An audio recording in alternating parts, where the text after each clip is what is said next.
Rowley pledges a rout of the Met to clean up its act and get rid of the officers who are a danger to the public. The Commissioner's promise follows the excoriating Casey report, which threw the force into its deepest crisis. But the biggest test will be restoring trust of those who've lost all faith. I was more traumatized by how the police dealt with me than the actual crime itself, than the actual rape. No victim should feel like that. Commissioner Rowley says he expects hundreds of officers to be removed from the force over the next 2 or 3 years, but he also says he needs greater powers to do it. We'll assess what progress he's likely to make. Also on News at 10 tonight. Police leave the home of Nicola Sturgeon and her husband as questions swirl about the SNP and its finances. Peter has the latest. The slave trade letter to William III, which has prompted King Charles to open his family's archive for a new study. The West goes east. Macron meets Xi in Beijing to push for peace talks on Ukraine. And I saw your face, it was a face I loved. 50 years of non-stop touring, Nina with the Searchers, finding their way back to their roots in time for Eurovision.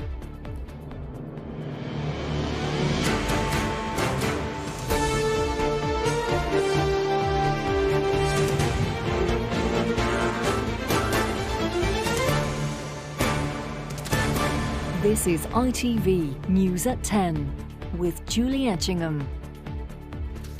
Good evening. The head of the country's biggest police force seemed in little doubt today about the crisis of public trust in his officers. But the Metropolitan Police Commissioner, Sir Mark Rowley, claimed he doesn't have the power to sack the hundreds of corrupt ones he believes shouldn't be in the job. Independent tribunals have the final word, he says, not him. So as Sir Mark endeavours to restore that trust after a stinging report branded the force institutionally racist, homophobic and misogynistic, he's redeploying 90 officers whose normal job it is to put terrorists and major criminals behind bars to investigate their own colleagues.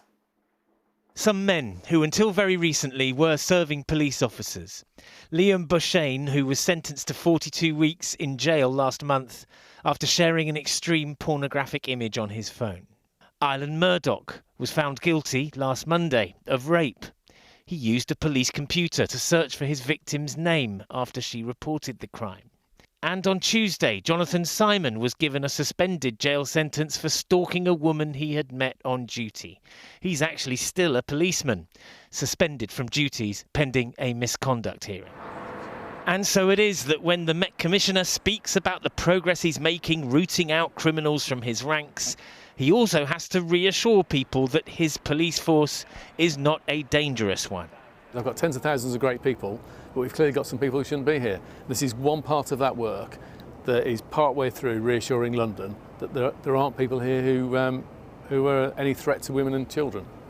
So far, more than 1,100 cases have been reviewed by the Met where staff have been accused of domestic violence or sexual offences in the last 10 years. 246 of them, it says, require no further action.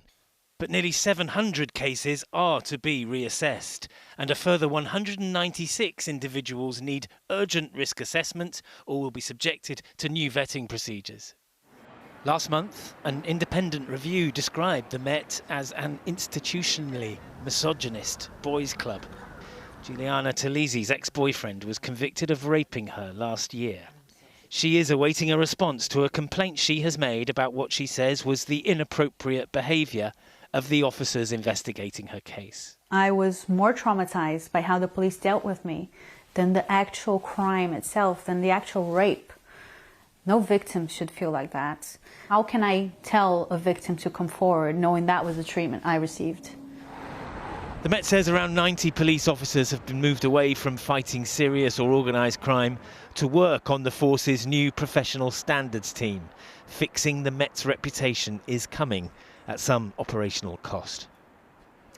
Geraint's here with me now. The Commissioner is obviously keen to give the impression that he's doing everything he can to address the very many issues his force is facing, but he's also saying he needs more powers to do it. Yeah, he's clearly experiencing a degree of professional frustration. He says it's nonsensical that he can't fire a police officer even when he wants to because of the very many legal hurdles that stand in the way, and he wants the Home Secretary to get rid of some of them. But that's just one problem he's got. The task he faces is enormous. Nearly 200 officers right now in need of urgent re-vetting, but it's a vetting process that allowed a monster like Wayne Couzens to become a police officer. So that whole operation, that whole vetting system's got to be overhauled before anybody can have any faith in it.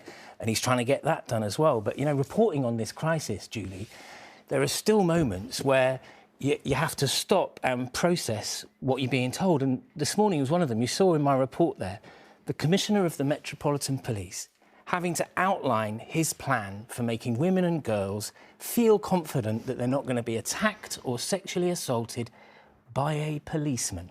That is the base that the Met is starting from in 2023. In a sense of the mountain to climb. Geraint, thank you very much indeed for taking us through all of that. Thank you. Well, the incident tent has been taken down and Nicola Sturgeon's husband has been released without charge, but Peter Murrell may yet have more explaining to do. The investigation into discrepancies in the finances of the Scottish National Party goes on.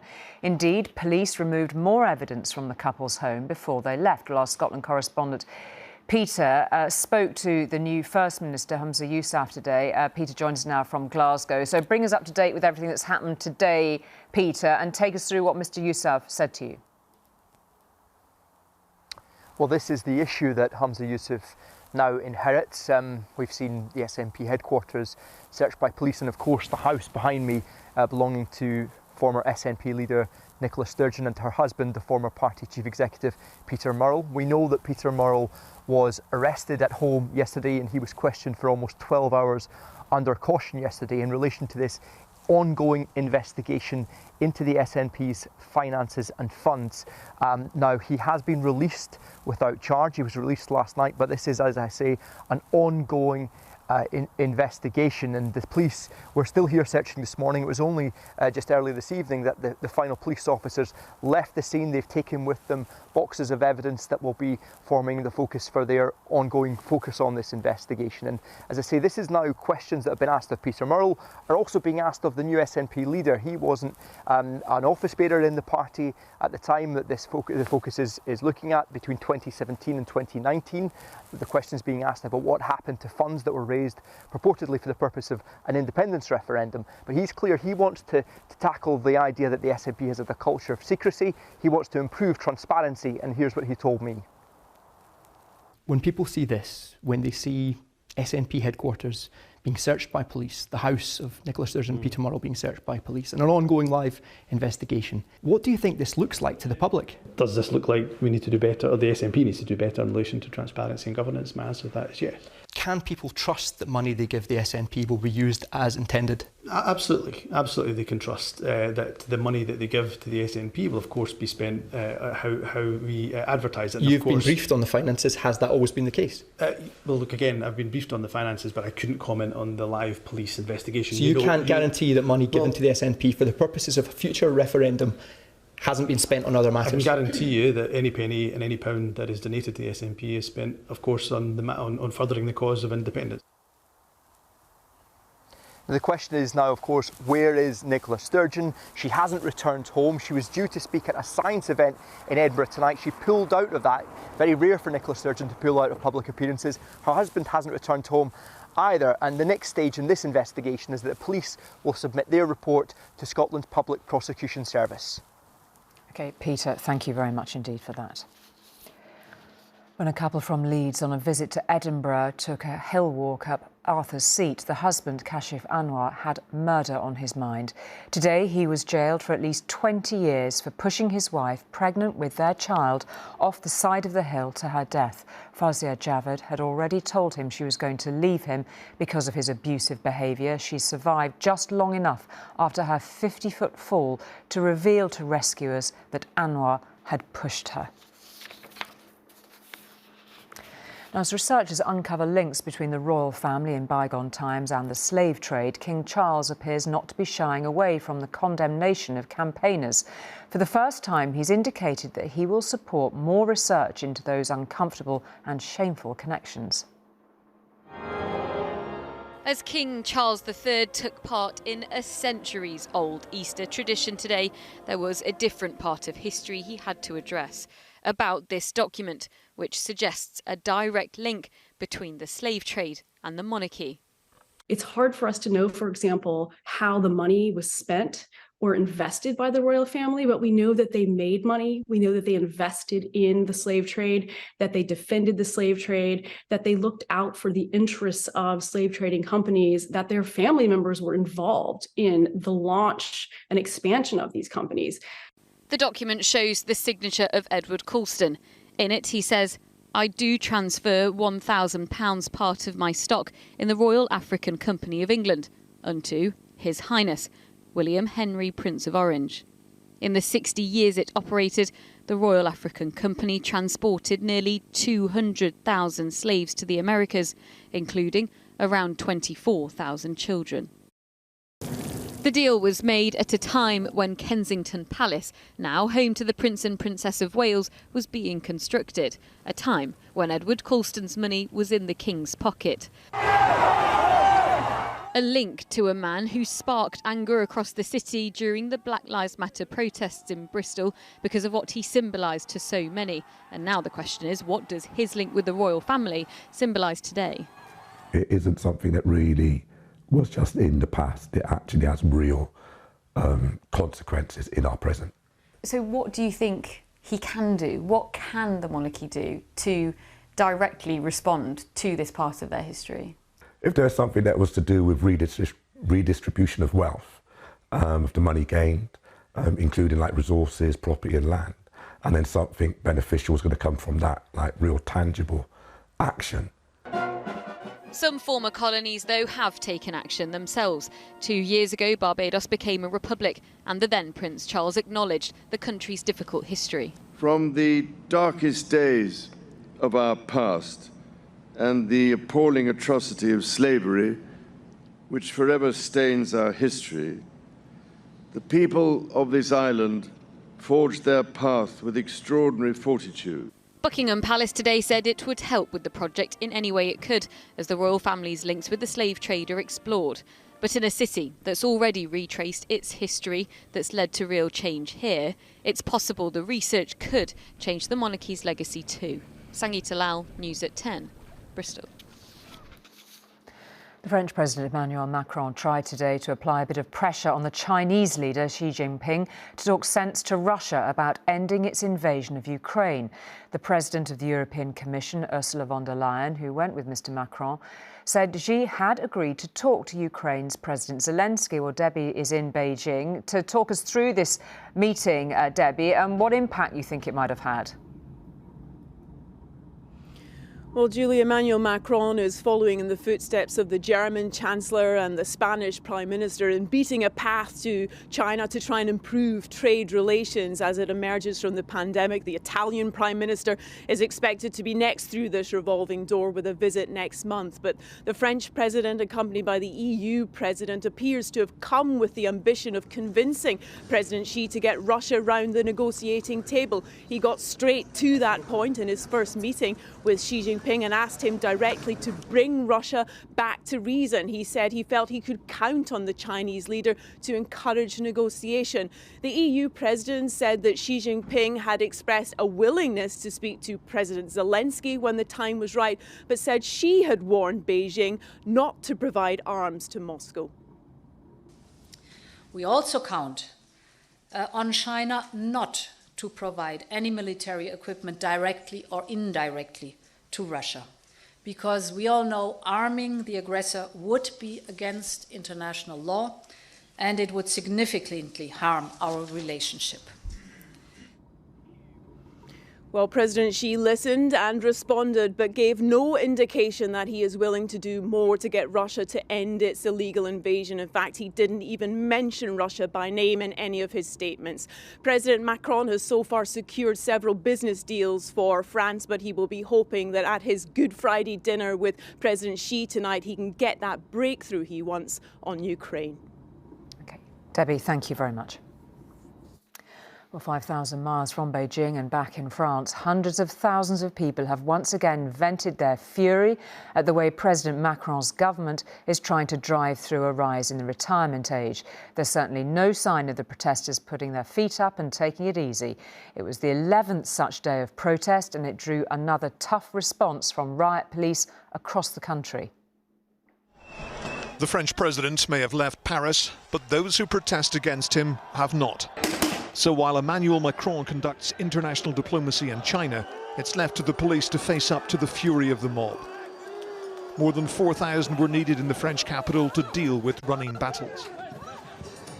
Even the organisers of the protests admit the number of people taking to the streets is falling, possibly deterred by the violence which inevitably breaks out.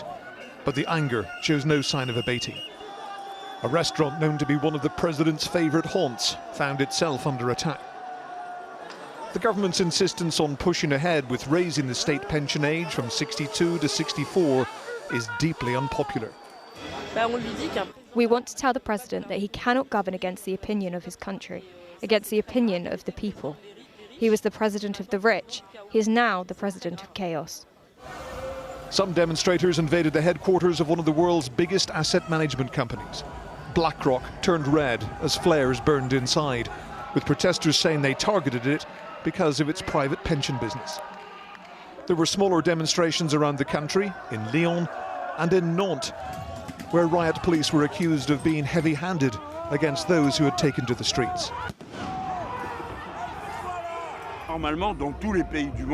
Former presidential candidate Jean-Luc Mélenchon criticised the man who beat him in the election as being unwilling to compromise. And with another day of protest already being called for next week, these scenes are likely to be repeated. Ian Woods, News at 10. Still to come. The life-saving test alert on everyone's phones that could put some people in danger. And the return of Chelsea's prodigal son as manager. Frank's back 2 years after the sack. Those stories and more after this very short break.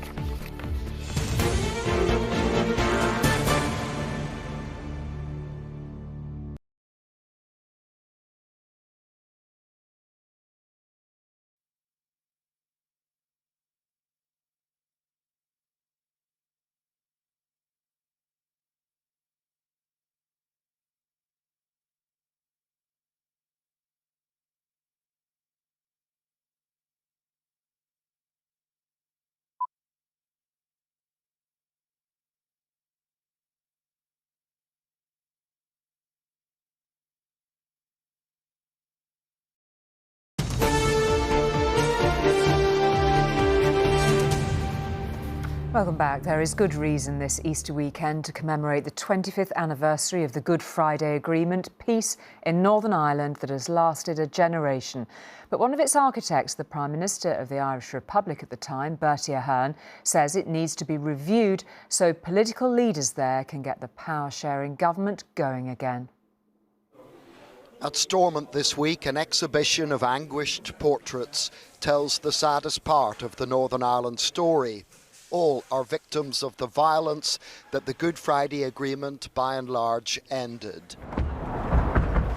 The then Irish Prime Minister played a crucial role, and his main motivation back then was the fear that failure would mean the inevitable resumption of the Troubles and yet more victims.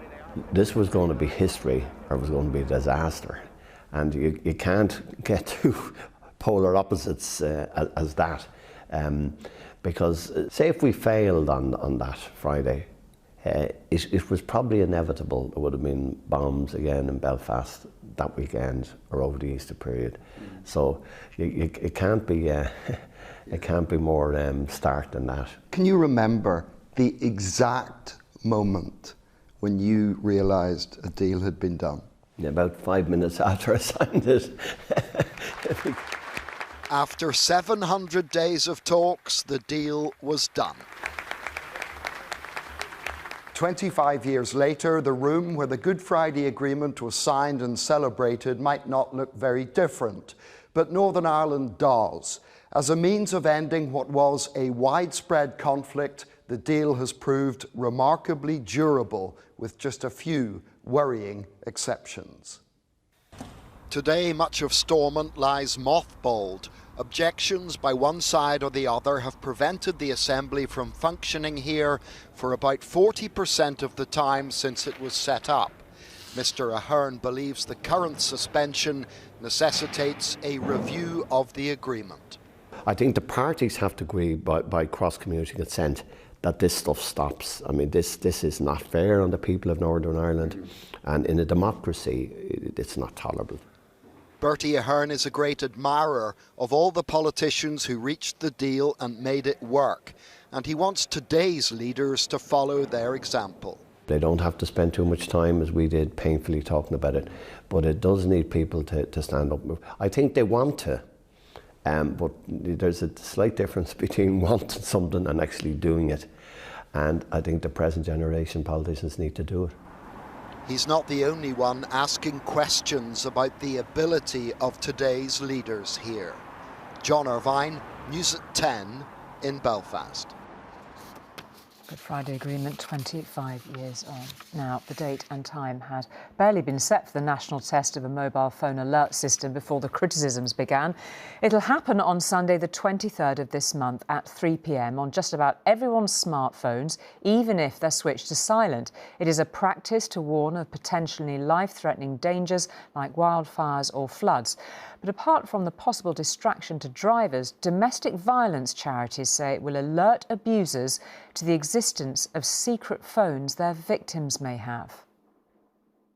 Extreme flooding, wildfires and heavy snow are all becoming more common in the UK. And as the risk from these events increases, the government has introduced an emergency alert to warn those nearby of any imminent danger.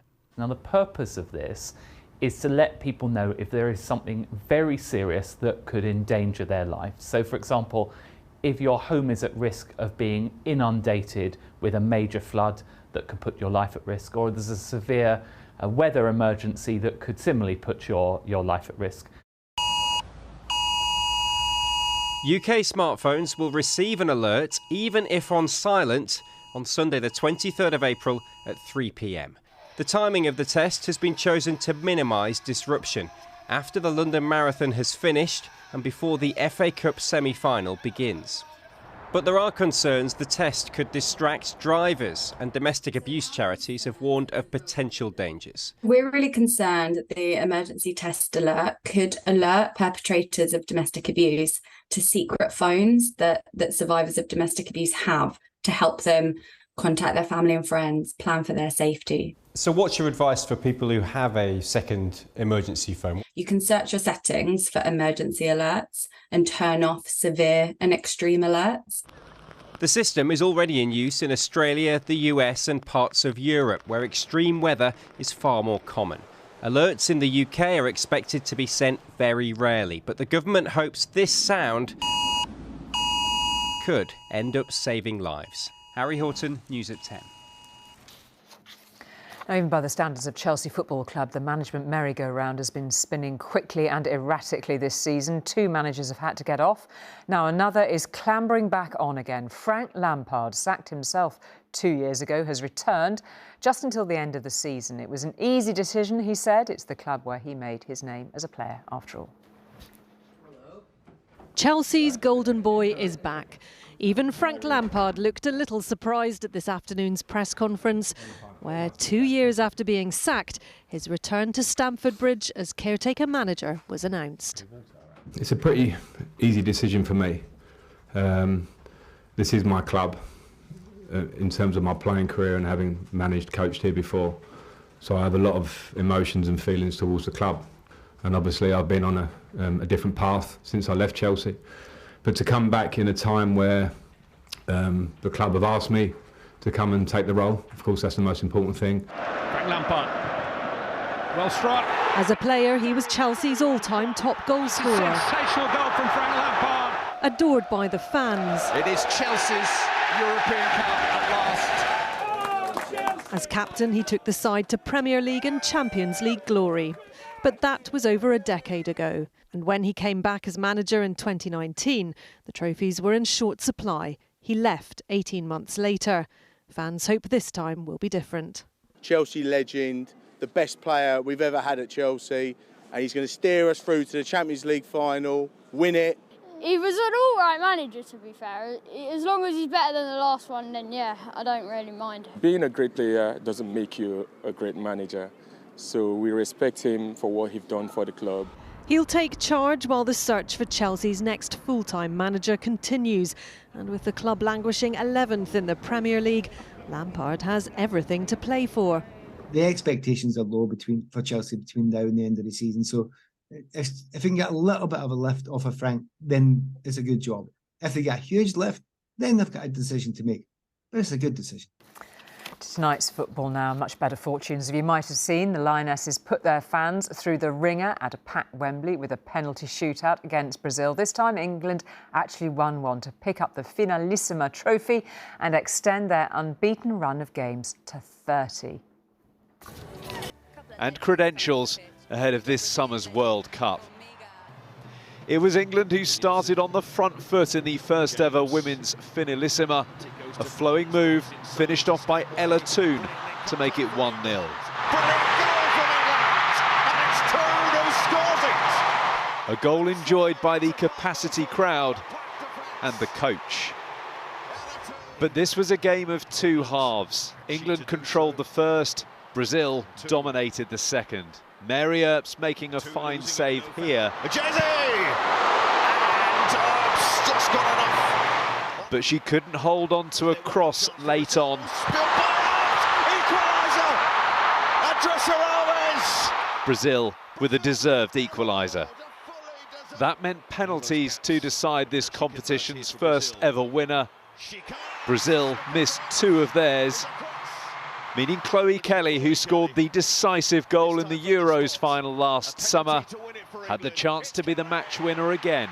The first female Finalissima goes to the formidable Lionesses. Another win and trophy for England as they target their sport's biggest prize, the World Cup, in 4 months' time. Mark McQuillan, News at 10. Just brilliant, aren't they? Now, finally, they began making music in the 1950s before the Beatles and the Rolling Stones, and the Searchers are still performing 66 years later, staking their claim to be the longest-running band in pop history. There they were at the birth of Mersey Beat with songs like Sweets for My Sweet, and they are about to start touring again, so they are still putting Liverpool on the musical map, just when the eyes of Europe will be on the city for Eurovision in a month's time.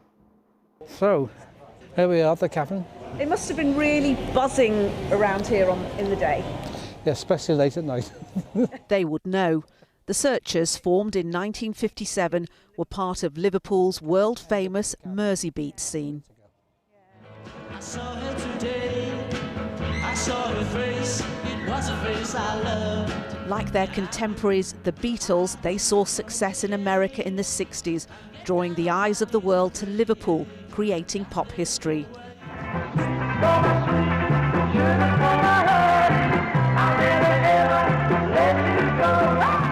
With record sales of more than 50 million, they're heading out on what they say will be their farewell tour, just as Liverpool prepares to say hello to thousands of Eurovision visitors, drawing huge attention to the city once more. Why is there such demand still for your music, do you think?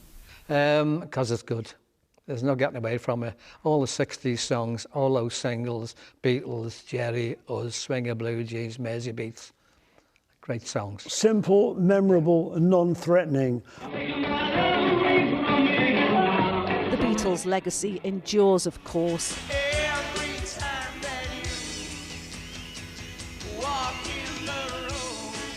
But the hope is that all the bands, both from that time and since, who've helped Liverpool be hailed the world capital of pop, will benefit from Eurovision. They're not just coming to see Eurovision in another venue. They're coming to enjoy what they've all heard about Liverpool, all the things about the Mersey beat that we've been talking about. Well, there'll be people who have always wanted to come to Liverpool because of all that history behind us, and now they've got yet another reason to do it. The Eurovision songs coming out of here next month will of course be more eclectic than the sounds of Merseybeat, but there is little doubt of the renewed focus on the astonishing musical legacy of this city. Nina Nannar, News at 10 in Liverpool. And that's it for tonight from all the team here. Good night, thanks for staying up and have a lovely Easter weekend. Bye-bye.